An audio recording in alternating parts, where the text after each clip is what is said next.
Vue du ciel, la Terre est toujours aussi belle. Et pourtant, notre planète se réchauffe. Rien qu'en France, chaque habitant produit près de 15 tonnes de CO2 par an, un chiffre qui a doublé en 25 ans. À Paris, pendant la COP21, les dirigeants des États vont tenter de trouver un accord pour limiter le réchauffement. Mais nous, dans tout ça, quel est donc notre rôle? Qu'est-ce qu'on peut faire concrètement pour améliorer le sort de notre planète? En un mot, comment devenir un éco-citoyen? Vous allez voir que ce n'est pas forcément très compliqué. Et pour sauver la planète, il y a désormais une application pour ça sur votre smartphone. C'est l'idée qu'a eue Elliot. Il a créé 90 jours, l'application qui va vous transformer en éco-citoyen. Donc j'ai imaginé un assistant personnel de transition écolo, ça s'appelle 90 jours, c'est une appli mobile gratuite qu'on a sur notre téléphone et qui va nous proposer des défis.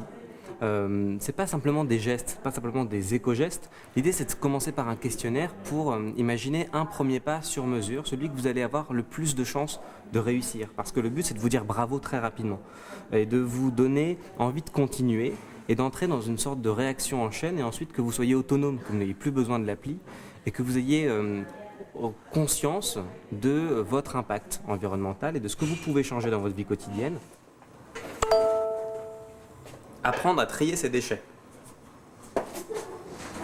354 kilos de déchets par Français chaque année qui génèrent des gaz à effet de serre pour les détruire. Alors, à Paris, une centaine de restaurateurs a décidé d'agir. Dans ce bistrot gourmand, en plein cœur de Paris, on sert 300 couverts tous les jours. Ici, tous les plats sont cuisinés sur place, du frais. Alain Fontaine, maître restaurateur, y tient.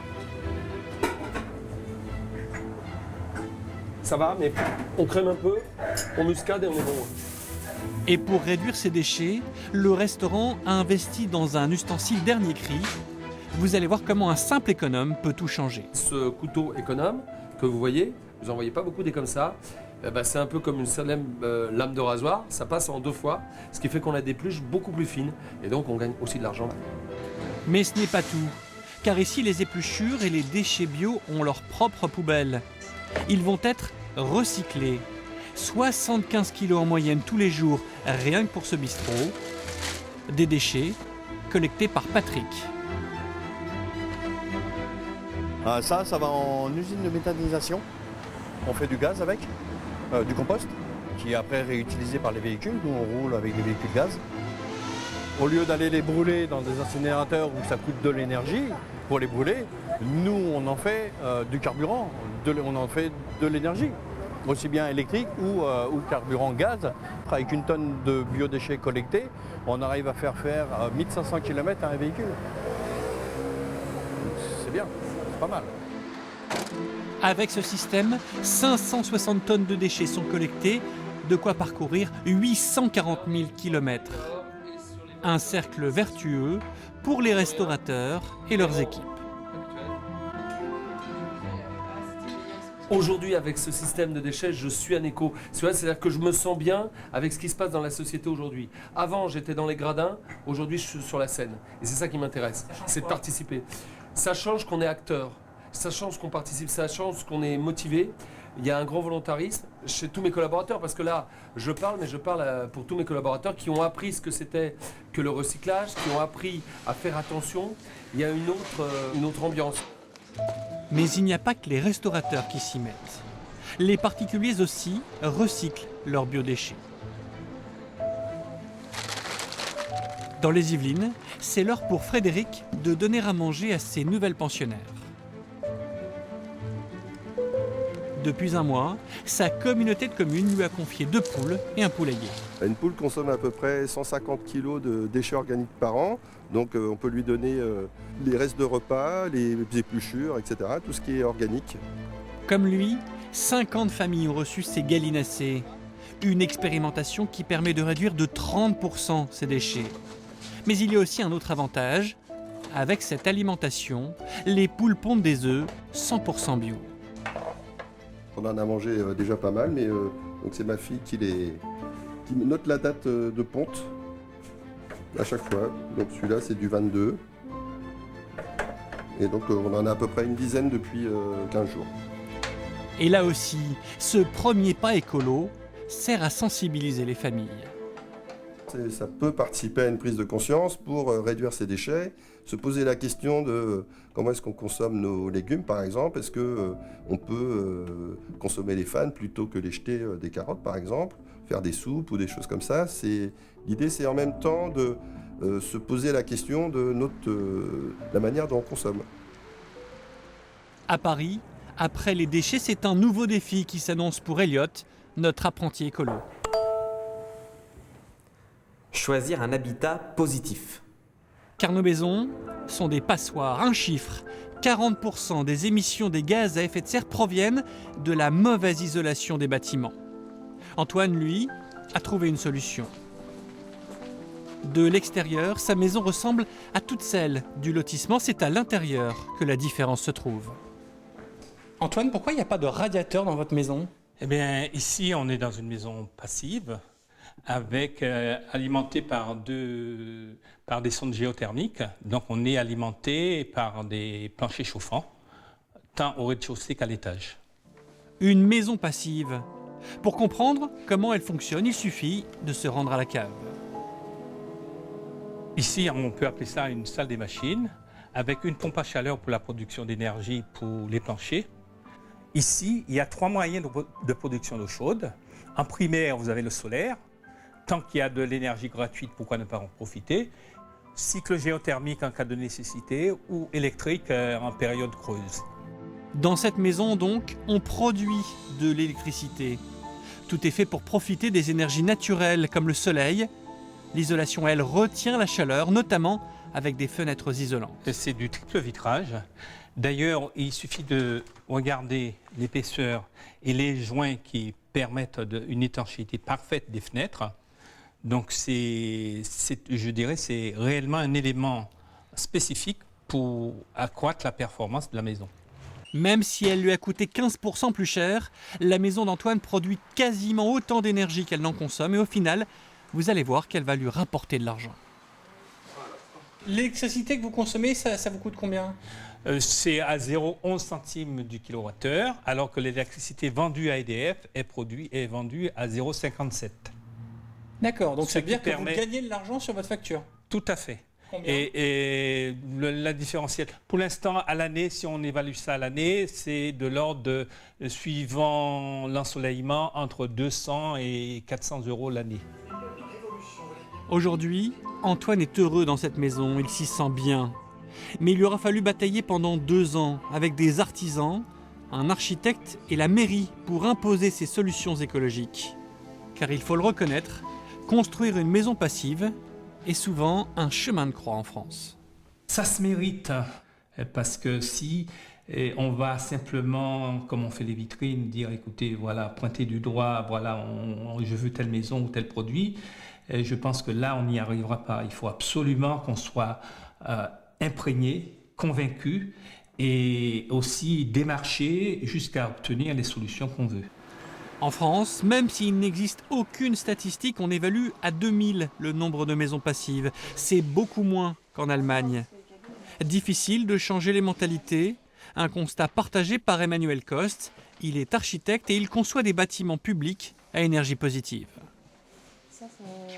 Je trouve qu'aujourd'hui, ça avance pas assez vite. On en parle régulièrement. Il y a des exemples, mais ça devrait être généralisé. La problématique, je pense, essentiellement, c'est le savoir-faire des concepteurs et des entreprises qui, de mon point de vue, ont un peu de mal à changer leurs habitudes de conception, parce que c'est quand même radicalement différent. Se dire comment je conçois pour se passer de chauffage, c'est pas la même chose de se dire je fais un bâtiment basique et je mets du chauffage et puis tant pis, on verra ce que ça consomme. Changer son mode de transport. 30% des émissions des gaz à effet de serre, voilà la part du transport en Île-de-France. À Paris d'ailleurs, les jours de pollution sont toujours plus nombreux. Face à ce constat, certains ont décidé de changer. Benoît habite à Saint-Maur-des-Fossés, à 12 km de son travail à Paris. Ça fait 10 ans que je travaille pour le même employeur. J'ai tout testé, la voiture, le scooter, les transports en commun, le RER, le bus. Et depuis 5 ans, c'est le vélo. C'est le vélo parce qu'après avoir tout testé, c'est ce qu'il y a de mieux. C'est à la fois le plus rapide et le plus simple. Et le plus fiable surtout, on sait à quelle heure on arrive, alors que les autres modes, entre les bouchons, les incidents voyageurs, etc. Avec le vélo, je sais que ça va me prendre 30 minutes et pas 29 ou pas 31. C'est juste d'une fiabilité incroyable, quoi. Vas-y, tu peux ouvrir ton papier. Ah oui, c'est vrai. Béatrice, ça vous angoisse pas de le savoir sur un vélo? Pas du tout. Moins que quand il était en scooter. Et alors, s'il avait été en voiture, bon, enfin, ça se pose plus comme question puisqu'on n'a pas de voiture. Mais non, en vélo, en général, en plus là, il passe par des pistes cyclables. Consultant dans une grande entreprise, Benoît en est à son 2e vélo en 5 ans. Il faut dire qu'il n'a pas hésité à investir. Qu'est-ce que vous faites, Benoît, là? Là, je mets la batterie que j'ai chargée cette nuit. C'est comme le téléphone mobile, faut pas oublier de charger, quoi. Parce que c'est un vélo électrique. Parce que c'est un vélo électrique, quoi. Ça aide, ça? Ah bah, comme vous voyez, je suis en costume, ça évite de transpirer, quoi.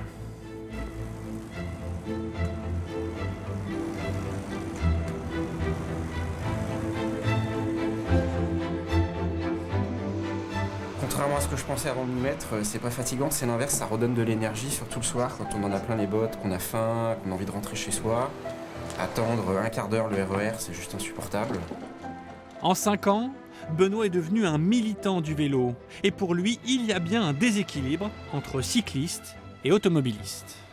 Si je prends la voiture de fonction, elle est défiscalisée. Si je prends mon vélo, jusqu'à présent, j'avais le droit à aucune aide. Il n'y a que depuis cet été qu'il y a l'indemnité kilométrique vélo, optionnelle pour l'employeur. Mais donc, si je fais un effort, je vais en vélo, je ne suis pas aidé. Si je prends ma voiture, c'est la société qui me la paye et en plus, c'est défiscalisé. Donc, la société fait un effort pour la voiture, elle fait 0 effort pour les cyclistes. Et pour tous ceux qui n'ont pas l'âme cycliste, bonne nouvelle, on peut quand même réduire ses émissions de CO2 avec une voiture électrique. Et nous allons vous prouver que ces véhicules peuvent vous emmener loin.